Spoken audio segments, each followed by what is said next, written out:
Hi students, and welcome to the Sonny Elementary School Media Center.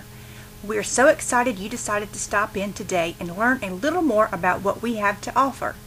Whether you're interested in learning more about books and computers or our reading area and game center, there is always lots to do and lots to see in our Media Center. Okay everyone, let's get ready to learn how we can find what we are looking for in the different areas of our Media Center. Within our Media Center, there are several areas that we will learn about today. Let's begin with one of our most abundant resources, books. Among the many books that we have available, there are 5 main sections, each offering a different type of book. First, we will learn about our easy books, then move on to fiction, nonfiction, biography, and reference material sections. Pay attention as we discover what each of these sections has to offer. We'll review these again at the end to see if you can help figure out where some of these books belong. This is what is called the easy section. Here, books that consist primarily of picture books are kept. These books are intended for young readers, but can also be a quick, fun read for our older readers. The books here may be fictional, meaning they are made up by the author, or nonfiction, meaning they are true stories. Most often, these stories will be made up by the author. Books in the easy section are arranged alphabetically by the author's last name. So let's say you're looking for a Curious George book. You would need to look in the R section because the author's last name, Ray, begins with an R. So as we find our book, there are some important things that we need to pay attention to. Every book in the Media Center has a call number. For this particular book, the call number is EREY. This is because the book is in the easy section and is written by H.A. Ray. Looking for our call number is important for a few reasons. First, it helps us locate our book. It is also important that we pay attention to our call number when books are put back on the shelves. That way it is in just the right place for the next person to be able to find it. Now let's explore the fiction section. Books in this section contain stories that are not true. They are made up by the author. Usually, fiction books are chapter books and are used by older students. They are often longer stories and contain far fewer pictures than the books we can find in the easy section. Books in the fiction section do share some similarities with those in the easy section. They are arranged in alphabetical order by the author's last name and are not true or made up. In the fiction section, the call number will begin with an F for FIC. This represents the word fiction. Below this section, the first few letters of the author's last name will be displayed just like we saw with books in the easy section. Let's compare and see what we have learned so far. Look at these two books. How can you tell which is a picture book and which is a fiction book? If you could tell that the picture book was a more colorful book with very few words and pictures taking up the page, and identify the fiction book as the one with the black and white pages and mostly all text, then you are correct. Remember, both the easy section and fiction section contain books that are not true, have call numbers that use the author's last name to sort them alphabetically on the shelves, but they contain very different stories in both length and age appropriateness. Let's continue on our tour by taking a look at the nonfiction section. Nonfiction books are true and are used to gather information on a particular subject. Unlike the other two categories we have looked at, nonfiction books are shelved in numerical order by subject or by topic.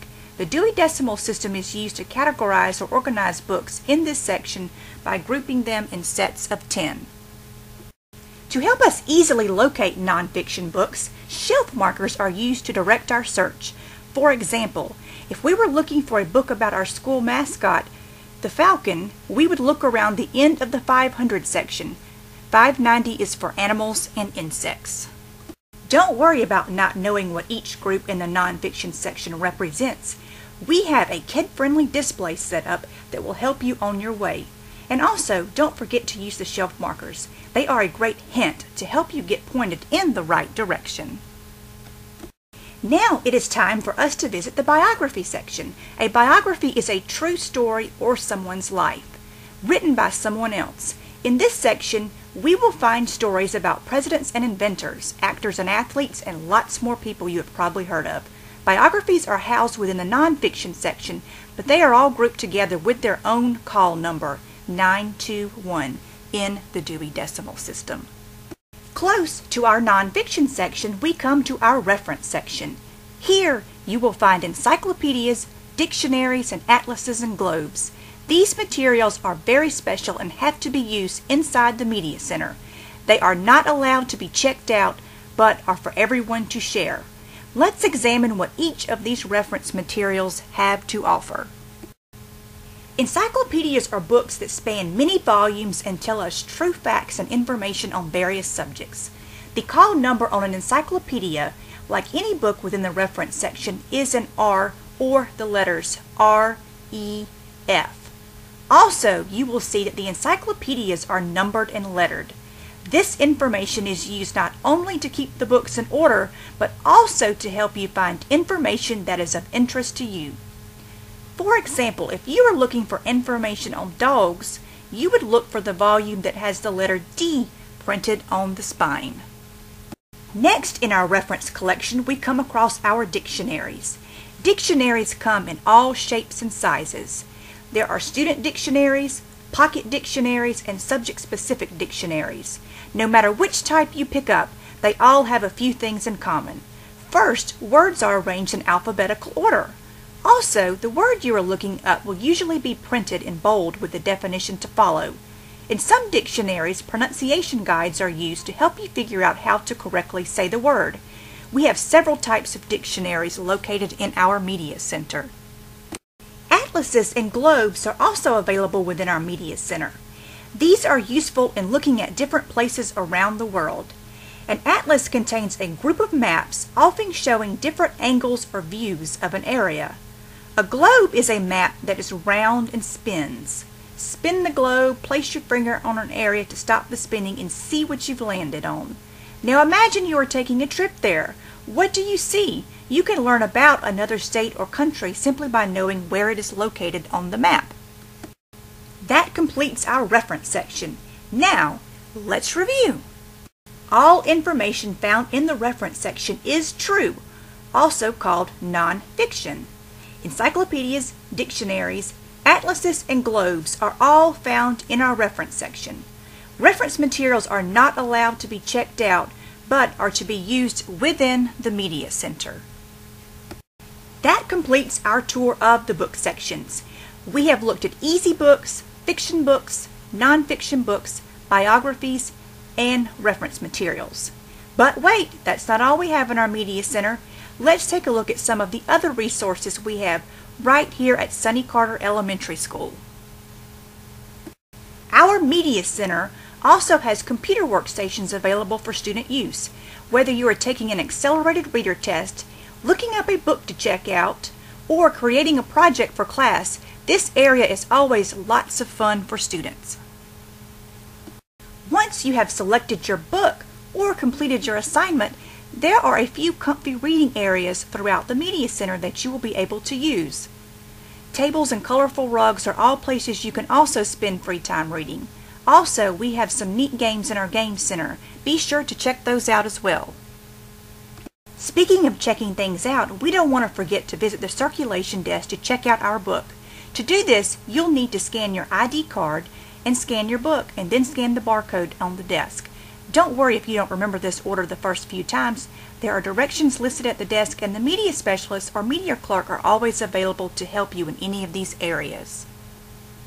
Once you have finished reading your book, you will need to return it to the Media Center for it to be checked back in and placed back on our shelves for another student to find. To do this, you simply place your book into the book drop. We have now completed our tour of the Sonny Carter Elementary School Media Center. Let's see if you can use what you have just learned to help answer a few questions. In which section would we find a book that is not true, also called fiction, and contains mostly pictures with very few words or text?